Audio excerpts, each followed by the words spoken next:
YouTube on a community, the Rascals fans, random people on the internet. My name is Giggens, and we're here today to talk about the Rascals' early 1968 album, Once Upon a Dream.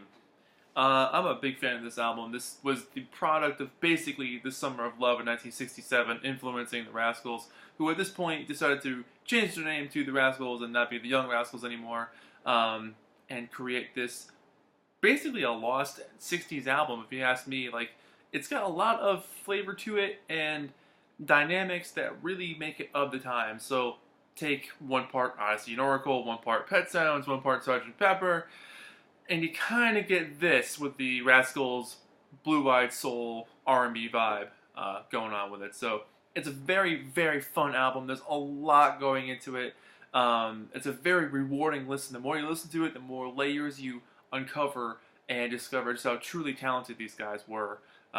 This album was released in February of 1968, recorded throughout the end of 1967, mostly through September to November, and they were really inspired by the times. They were really inspired by Sgt. Pepper and Magical Mystery Door, and a lot of those albums that came out in '67 were kind of funky, kind of groovy, and they wanted to make something that sounded a little far out and a little less of their R&B flavor, although that does creep up on here and makes for amazing results when it does happen.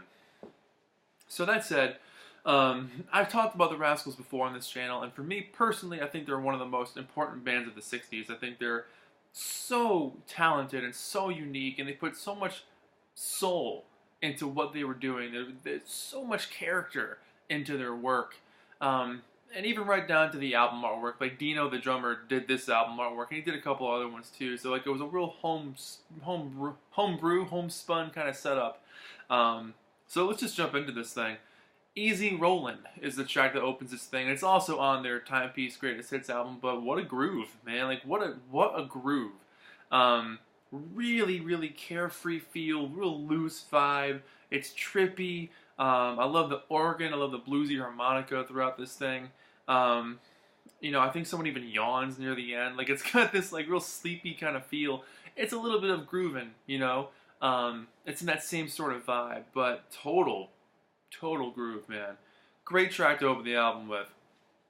Rainy Day is a really soulful song. I like the vibe on this one. Eddie's voice is fantastic. I mean, he was one of the best singers in the 60s. Both Eddie and Felix were. But his voice on this one is so smooth and warm. I love the duetting with the piano and the group vocals at the same time.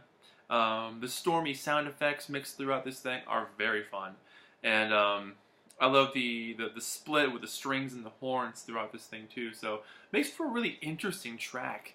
It's one of those things where, like, for as famous as the Rascals were in the 60s and for as big as their singles were, I feel like some of their albums are really overlooked. I mean, this album featured the song It's Wonderful, which was a hit for the time. But if you ask somebody on the street today what their favorite Rascals song is, they probably won't say It's Wonderful. They'll say Good Lovin' or Lonely Too Long or something like that. But that said, great song. Please Love Me. This is where the R&B groove comes in. And they're so, like, owned in at this point with their groove with each other, and they make that sound so well. When they get into an R&B feel, they just knock it out of the park. It's like they've been doing it their entire lives for 50 years, and they're just like, hey, there we go, R&B vibe, we got it, done. It's got some cool bits and pieces to keep it just a little bit different. There's nice flutes in this thing. The cymbal crashes are cool, and the resulting lyrical wordplay to keep up with the rhythm of the song itself, love that. You really bob your head to it the whole time.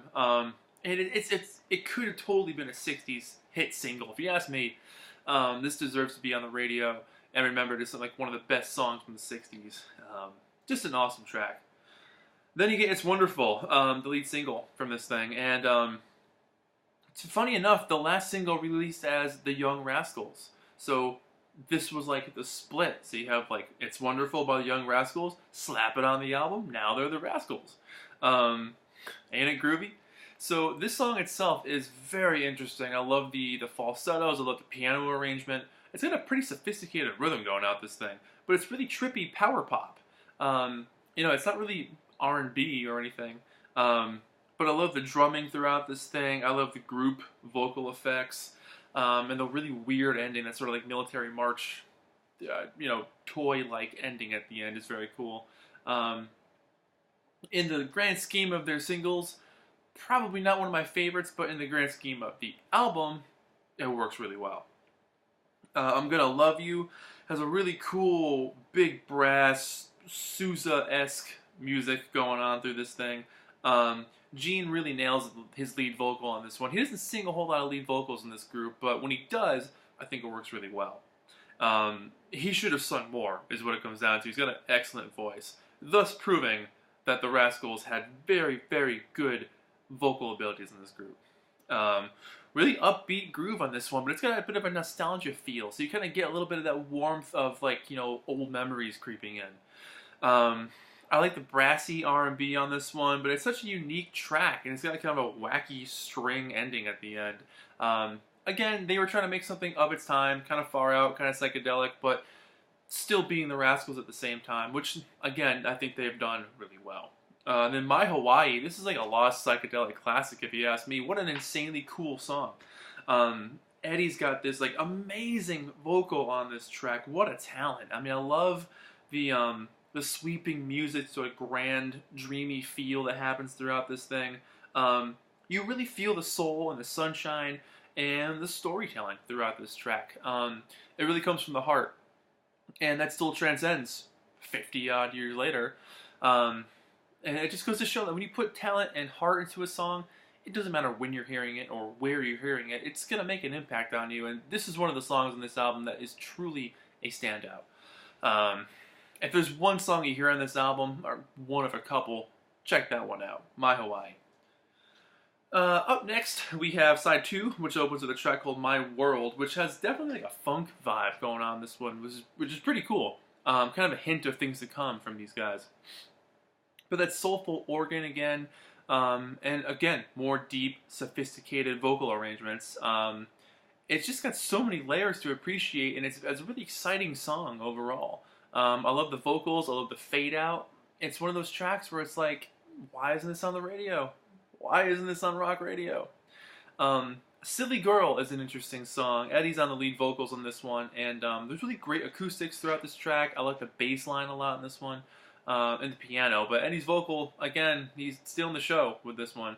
The horn sections are super lively, which is what horn sections are meant to do, but, they're good at it. The bright, attention-grabbing effect of those horns really is cool because, like, throughout this track, it segues so nicely into the next one. The transition is so easily blended into the next song, Singing the Blues Too Long, which is, like, man, when they get into that R&B groove, that's their bread and butter right there.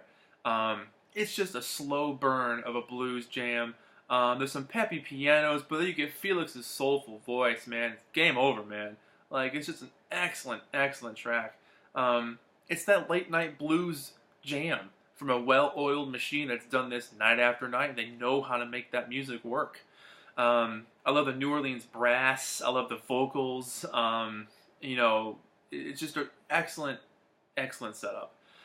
I've used that word a lot in this review, and I don't use it loosely.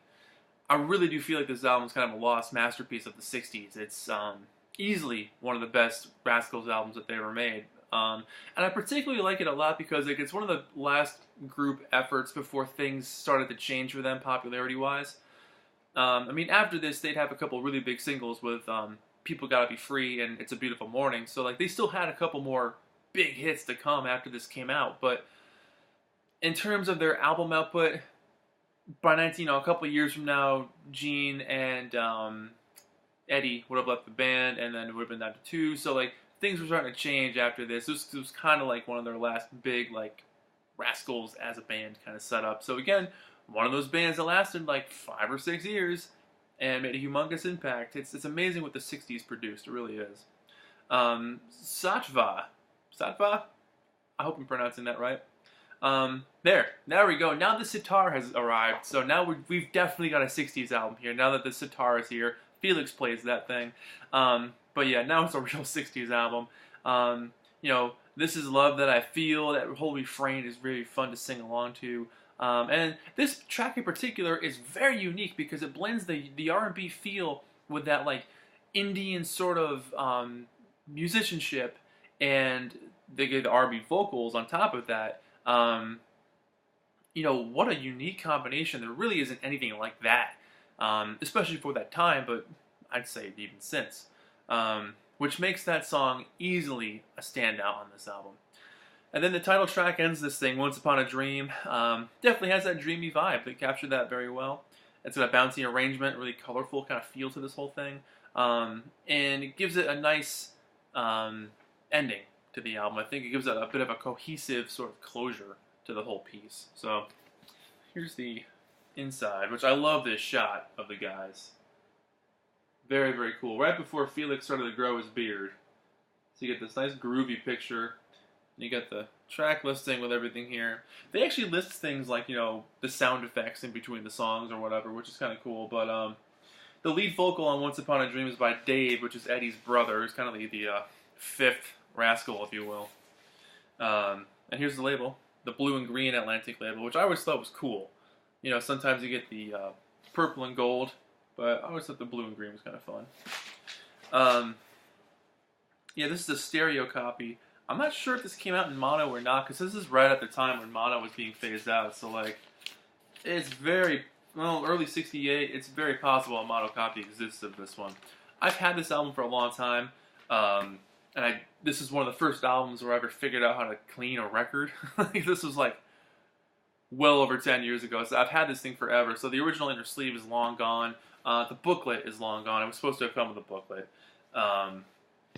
But yeah, I figured out how to clean the cover up and all that stuff. But as a package, overall, the whole thing really flows well. Like the sequencing of the songs, the presentation of being R&B, and then you get a bit of that whole Indian feel with the sitar, and then you get a bit of that rock feel, and then a bit of the trippy, psychedelic sound effects kind of stuff.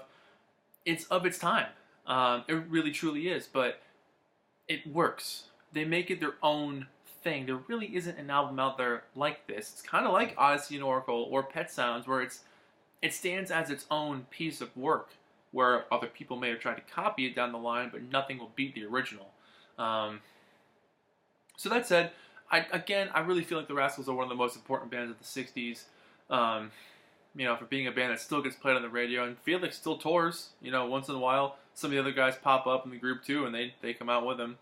But and this summer, I think it's Felix, Gene, and Carmen Apiece on drums is going to come out and do a tour. So that's pretty fun to look forward to. So see the Rascals on tour this summer. But that's it. Kind of a short review. I just wanted to talk about how much I really dig this album. Super underrated album. So if you get a chance to hear it, let me know what you think. I'd be very curious to talk about this thing with you guys. And I think that's it. I think I kind of ran out of things to talk about there. Something else will pop up the second I post this thing. Anyway, my name is Giggens. This has been Album Reviews with the Rascals, Once Upon a Dream. And thank you so much for watching, and I'll see you guys in the next video. Bye-bye.